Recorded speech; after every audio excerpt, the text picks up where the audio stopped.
ശരിക്കും അത് നല്ലൊരു പ്രവണതയല്ല. ഒരു ഓണ്ടർപ്രണർ മാർക്കറ്റിലെ ഒരു മാറ്റത്തിനോട് ഒരിക്കലും പേടിക്കുന്ന ആളല്ല. ആ മാറ്റം ഇല്ലാത്തൊരവസ്ഥയാണ് ഒരു ഓണ്ടർപ്രണർ പേടിപ്പിക്കുന്നത്.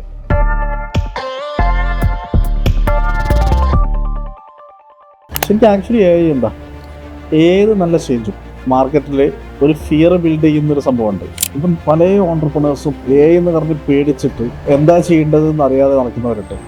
ഒരു മൈൻഡ് സെറ്റും നല്ലൊരു ഓണ്ടർപ്രണർഷിപ്പും ഉണ്ടെങ്കിൽ സ്വാഭാവികമായിട്ടും എൻ്റെ ആളുകൾ ഓരോന്നോരോന്ന് വന്ന് നിങ്ങളെ പഠിപ്പിക്കും. അത് സോഫ്റ്റ്വെയർ ചെയ്യുന്ന അല്ലെങ്കിൽ അക്കൗണ്ട്സ് ചെയ്യുന്ന ആൾക്കാരും പ്രൊഡക്ഷൻ ചെയ്യുന്ന ആൾക്കാരും ടെക്നോളജി ചെയ്യുന്ന ആൾക്കാരും അവർ ഓരോരുത്തരുടെയും കസ്റ്റമർ ആണല്ലോ നിങ്ങൾ.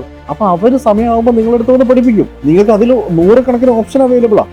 നമ്മൾ മാറ്റത്തിനോട് പുറംതിരിഞ്ഞിരിക്കുന്ന ഒരാളുകളാണെങ്കിൽ ഡെഫിനറ്റ്ലി ഏത് മാറ്റം പോലെ AI മാറ്റവും നമ്മളെ മാർക്കറ്റ് ഔട്ടാക്കും. അതല്ല നന്നായി റെസ്പോണ്ട് ചെയ്യുന്നവരാണെങ്കിൽ നമുക്ക് സ്വാഭാവികമായിട്ട് നമുക്ക് സപ്പോർട്ടിംഗ് ആണ്.